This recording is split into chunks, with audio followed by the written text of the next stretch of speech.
For the first video of the semester, we are going to be looking at mathematical statements. The first thing you're going to see in this video is that we're going to define what the word statement means. We're going to give some examples of sentences that are statements and some other sentences that are not statements. We're going to show how to combine two or more statements into one new statement. And then finally, we're going to be able to look at a sentence, figure out whether or not it's a statement, even if we cannot determine whether it is true or false. So first of all, let's define what a statement is. What a statement is, it's a sentence that is either unambiguously true or unambiguously false. Any other kind of sentence is not a statement. So first of all, before we show some examples of what kind of sentences are statements and aren't statements, I want to give an idea of why statements are very important to you computer science people. First of all, any place in your code where you care about whether something is true is going to be important in terms of being a statement, because a statement, again, is about being true or false. This includes conditionals, your if-then statements, your if-then constructions. You need to know whether the if part is true, so then to see if you're going to be able to run the then part of your conditional. For while loops, those are super important. The exit condition of your while loops are always statements, right? You need to figure out whether those exit conditions are true or false to determine whether you get out of the while statement or whether you continue on to the next loop. For digital circuits, that's for the architecture of your computers. Those are super important. The same structure that you use for digital circuits is the same logical structure that we use for statements. Right here, true corresponds to the digit 1 and false corresponds to the digit 0. So here are some sentences for us to analyze. First of all, the number 3 is an integer. It is certainly a sentence, has a subject and a verb, and it's in the correct structure for a sentence. But it is also a sentence that we can determine whether or not it's true. Is the number 3 an integer? Sure, it's an integer. So that means not only is it a statement, it is a true statement. The next one is the number 5 is a solution to the equation 2x plus 3 equals 6. Well, if we plug in the number 5 in for x, we get 2 times 5 plus 3, which is 13. That is not equal to 6. However, that doesn't mean it's not a statement. It actually is a statement. It just happens to be a false statement. Now this doesn't even look like it's a sentence, right? I mean, 2x plus 5 equals 9, that's an equation. But an equation actually is a sentence, right? If you think of 2x plus 5y as the subject of the sentence, equals is the verb of the sentence, and 9 is the object in the sentence, it is certainly a sentence. However, even though it is a sentence, right? It could be true or false depending on the values of x and y. It doesn't really say what the values of x and y are, whether they're even numbers, right? It's just a sentence without context. So depending on the values of x and y, that could be true, it could be false, which means that it's not a statement. If we can't determine unambiguously whether it's true or false, it's not a statement. However, if we put that particular sentence in with some other verbiage, right? There exist real numbers x and y, such that 2x plus 5y equals 9. Turns out that is a statement. In fact, and let's see if we can figure out whether it's true or false. Well, if we plug in x equals 2 and y equals 1, that actually does make the equation true. And there exists only demands that you find one possibility to make it true. So yeah, we found one possibility to make it true. That means there do exist numbers x and y that make that equation true. It is not only a statement, it is a true statement. And we can do something similar here. If we say for all numbers x and y, 2x plus 5y equals 9, that for all is a little bit more demanding. It demands that any value of x and y makes that equation true. Obviously, that's not false. There are a lot of pairs of numbers that make this false. Just choose a random one. If x and y are both 0, that makes it false. That means it is false, but remember, just because it's false doesn't mean it's not a statement. It just means it is a false statement. All right, so here are some other weird sentences that turn out not to be statements. If I say this sentence is true, and what I mean by this sentence, I mean the very sentence that you're looking at there. It's kind of ambiguous whether it can be true or false. If we say, well, what would happen if I thought about that actually being true? It would be consistent, right? Because it would say this sentence is true, which is what it's saying, and we're thinking, well, wondering if the sentence is true. That's consistent with that. So maybe that sentence is a true statement. But if I say, well, what if I look at the sentence being false, right? Or look at the possibility. If I look at the possibility of the sentence being false, well, if I say this sentence is true, then that makes the sentence false, right?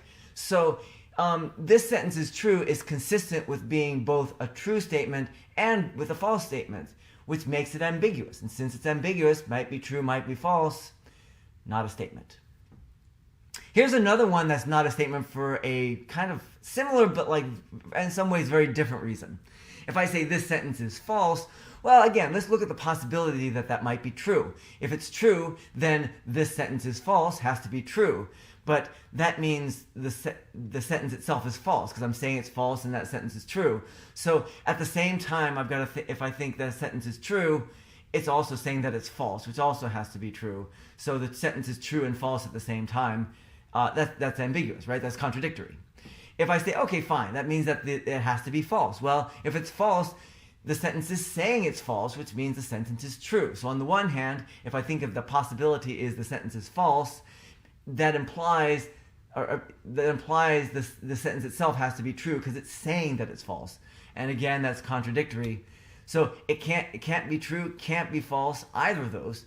So again, not a statement. But these are kind of weirdos in the universe of sentences that aren't statements. Not something that you're going to run into on a daily basis. Other example of sentences that aren't statements. Opinions obviously aren't statements. No matter how you feel about the 80s band Journey, I'm a big fan. I think it's awesome myself, but I'm not going to say that's a statement that's true or false. You can have your own opinion on that one. Opinions are not statements. Here's another one that's not a statement that's a little bit sneaky. If I say, please bring your notes to class, turns out that's not a statement either. Commands can't be statements. Even if you bring your notes to class, that doesn't make it a true statement. I'm not saying that you are bringing your notes to class. I'm just saying, please do that, right? It's a command or request, right? Whether or not you bring your notes to class, it's not going to affect whether that is a statement is true or false. It just means it's not going to be a statement at all. All right, so now I want to talk about some different kinds of statements. A molecular statement, think about a molecule, which is a combination of more than one atom, right?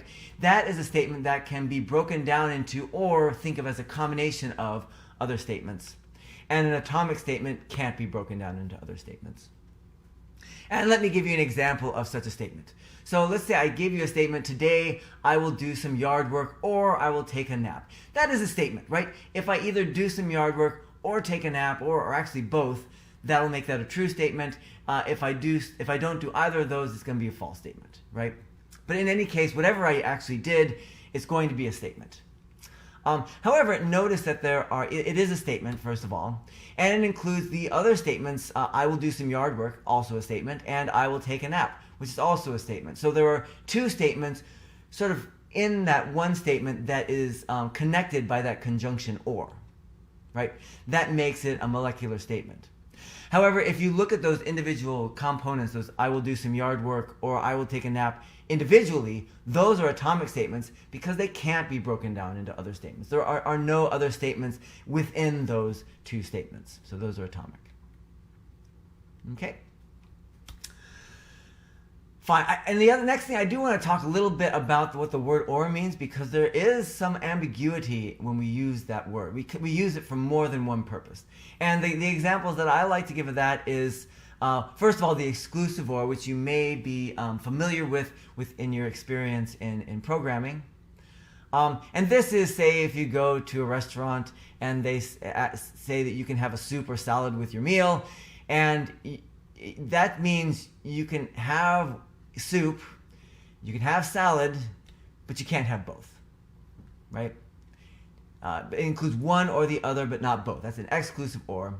Inclusive or is a little bit different, right? So if I say something like, I will let you cross this bridge if you juggle these tennis balls, or if you stand on your head, that means if you juggle the tennis balls, I'll let you go. If you stand on your head, I will also let you go. But it would be a little bit ridiculous if you did both of them if I didn't let you go. So I will let you cross if you do both. So that's an inclusive or, where it's true when one of the statements is true or both of the statements is true. And by the way, if you do both, well, you're big show off. All right. So unless otherwise specified in this class, we are always going to use the inclusive or. All right, so when I say today I will do some yard work or I will take a nap, that's a statement that I gave you on the previous slide. That means it is a true statement if I do yard work. It is a true statement if I take a nap. It is a true statement if I do both, which, let's face it, if I'm doing yard work, I'm going to take a nap. The only way that that statement can be false if I neither do yard work nor take a nap, which, you know what, if it's too hot out there, that's probably what's going to happen. All right, so lastly, I want to talk about sentences that we can tell whether or not they're statements, even though we don't necessarily know whether or not they're true or false. And actually, you've seen one of those before, but I'm going to give you a slightly different example. Sometimes we can do this, right? So if I tell you, I do have a dog. Let's say you know that. But let's say I tell you my dog is part Australian cattle dog. Well, here's the deal.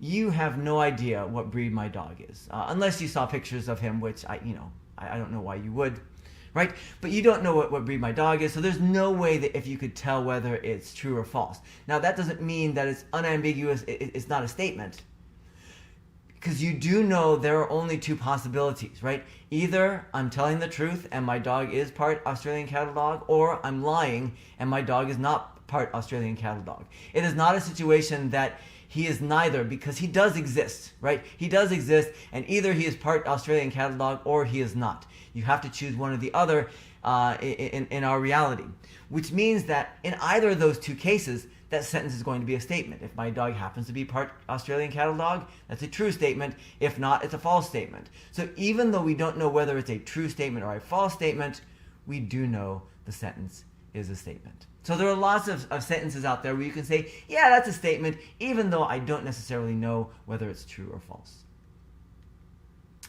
All right, so now I think you're ready to work on the in-class activities. This is for Wednesday. It's entitled Introduction to Statements, and it's on that PDF file that's included with this video.